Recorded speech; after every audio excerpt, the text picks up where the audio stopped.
Hello guys, ഇന്ന് ഞാൻ വന്നിട്ടുണ്ട് നല്ല അടിപൊളിയായിട്ടുള്ള കുക്കർ മന്തിൻ്റെ റെസിപ്പി ആയിട്ടാണ്. ഗായ്സ്, എല്ലാവരും സുഖമായിട്ടിരിക്കുന്നു കരുതുന്നു. അപ്പോൾ നമ്മൾ വീട്ടിൽ വെച്ച് തന്നെ നമുക്ക് ഇതുപോലുള്ള അടിപൊളി മന്തി നമുക്ക് തയ്യാറാക്കാവുന്നതാണ്. അപ്പോൾ നമുക്കിത് എങ്ങനെ ചെയ്തെടുക്കാമെന്ന് നോക്കിയാലോ. പോകാം വീഡിയോയിലേക്ക്. അതിനുവേണ്ടി ക്ലീൻ ചെയ്ത് വെച്ച് നമ്മൾ ചിക്കൻ എടുത്തിട്ട് നമ്മൾ കുക്കറിൽ ഇടുന്നുണ്ട്. ക്യാപ്സിക്കം ആഡ് ചെയ്യുന്നുണ്ട്. ഏലക്ക, പട്ട, ഗ്രാമ്പു, ചെറിയ ജീരകം ആഡ് ചെയ്യുന്നുണ്ട്. കുറച്ച് കുരുമുളക് ആഡ് ചെയ്ത് കൊടുക്കുന്നുണ്ട്. 1/2 സ്പൂൺ കുരുമുളക് പൊടി ആഡ് ചെയ്യുന്നുണ്ട്. ഇഞ്ചി വെളുത്തുള്ളി ആഡ് ചെയ്യുന്നുണ്ട്. ഒരു തക്കാളി പേസ്റ്റാക്കി ആഡ് ചെയ്യുന്നുണ്ട്. പിന്നെ നമ്മൾ കാശ്മീരി ചില്ലി പൗഡറാണ് ആഡ് ചെയ്യുന്നത്. മഞ്ഞൾപ്പൊടി, 1/2 സ്പൂൺ ഉപ്പും ഒരു മാഗി ക്യൂബും ആഡ് ചെയ്ത് കൊടുക്കുന്നുണ്ട്. അതിനുശേഷം നമ്മൾ സൺഫ്ലവർ ഓയിലാണ് ഒഴിച്ച് കൊടുക്കുന്നത്.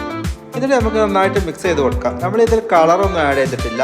നമ്മൾ ചില്ലി പൗഡർ ചേർത്തത് ആ കളർ കിട്ടാൻ വേണ്ടിയാണ്. നമുക്ക് ഇനി ഇതൊരു 10 മിനിറ്റ് റെസ്റ്റ് ചെയ്യാൻ വെക്കാം. ഈ സമയം നമുക്ക് മന്തിക്ക് വേണ്ട റൈസ് തയ്യാറാക്കാവുന്നതാണ്. അരി ഇടുന്നതിന് മുന്നേ നമ്മൾ ലീഫ് പട്ട ഇട്ട് കൊടുത്തിട്ടുണ്ടായിരുന്നു. ഇത്തിരി ഓയിൽ ഒഴിച്ച് കൊടുത്തിട്ടുണ്ടായിരുന്നു. ഒരു ഡ്രൈ ലെമൺ ഇട്ട് ഇത്തിരി ഉപ്പും ഇട്ട് നമുക്കൊന്ന് ഇളക്കി കൊടുക്കാം.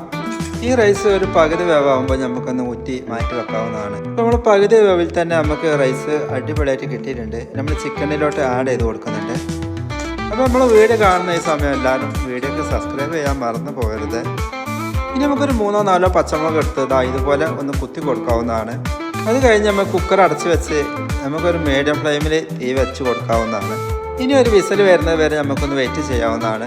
ഒരു വിസിൽ വന്ന് ഹെയറെല്ലാം പോയതിന് ശേഷം നമുക്ക് സെർവ് ചെയ്യാവുന്നതാണ്. അപ്പോൾ ഗായ്സ്, നമ്മളെ കുക്കർ മന്തി അടിപൊളിയായിട്ട് തന്നെ കിട്ടിയിട്ടുണ്ട്. സൂപ്പറായിട്ടുണ്ട്.